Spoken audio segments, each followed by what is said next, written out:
Moderating and modifying activity are important for reducing the symptoms of arthritis. This may mean walking less, particularly if you walk for exercise, and walking for a long time significantly increases your discomfort. It may also mean avoiding stairs. Certainly, you should avoid athletic pursuits that cause pain, such as running and court sports involving directional changes, which can cause significant discomfort. Although you may have to modify your activities, it is important to keep moving the arthritic joint to maintain range of motion and strength. Your doctor may prescribe formal physical therapy instruction. You can also use an exercise bicycle with a high seat position and little resistance. A water exercise program is an excellent way to build strength and gain motion while avoiding weight bearing across the painful arthritic hip.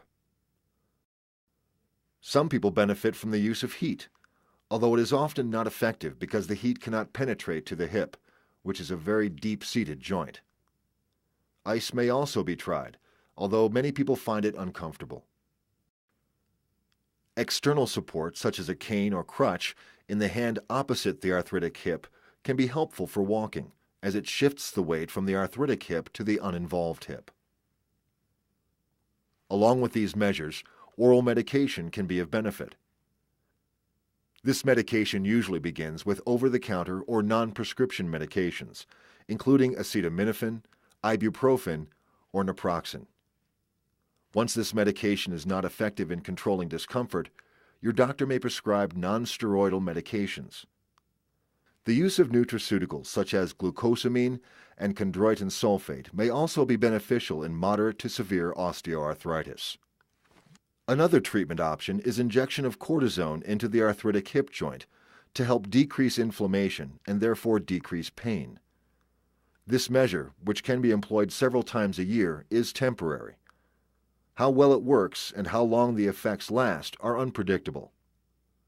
Sometimes these injections require the use of a fluoroscope, which uses X-rays to create a moving image on a monitor so the doctor can make sure the needle is in the right place before injecting the medication.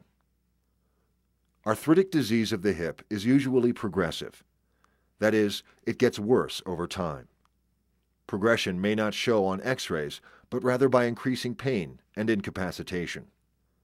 Occasionally, X-rays may show a dramatic progression of arthritis, with substantial destruction of bone about the hip. In some instances, this can occur in a relatively short period of time. The measures just described are designed to allow an individual to live with an arthritic hip. If these measures become ineffective, you and your doctor may consider hip joint replacement.